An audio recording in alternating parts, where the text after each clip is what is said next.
ଜହନ୍ 20 ପର୍ବ 1 ପଦ ଏତେ 9 ପଦ ଯିଶୁ ଗୋଏକ ଏତେ ଜିଟ୍ ଉଟେ Ruen Tene ରୁଇበር ମୁସିଂ ଏସୁ Sita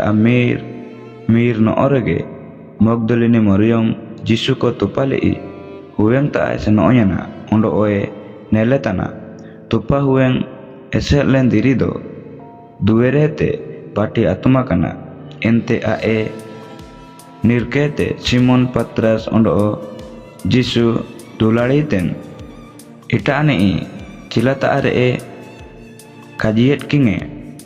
tupa huengete Prabhu do okoeko itki iye ondo okonreko rikeki iye ina do ale kale adana ina ayum kerege Patras ondo ita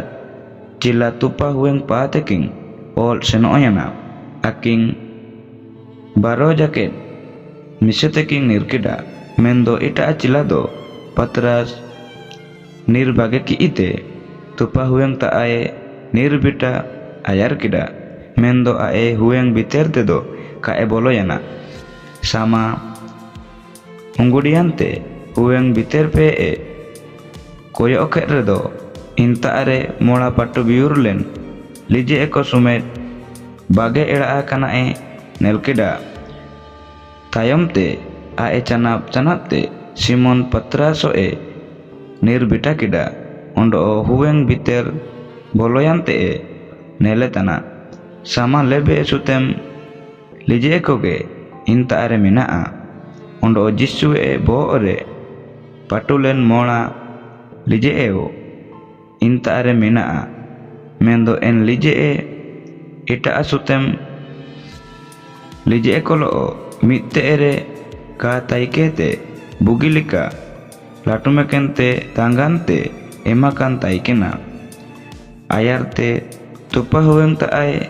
bitalen itaa cilao canapte hueng biterte boloyana ondo ini mola lije eko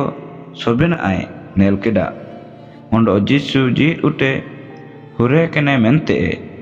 bisaso keda Jisu dogo eko ete jit ute hure otia mina amente Ishwara parchidorom kitebre olakan kajido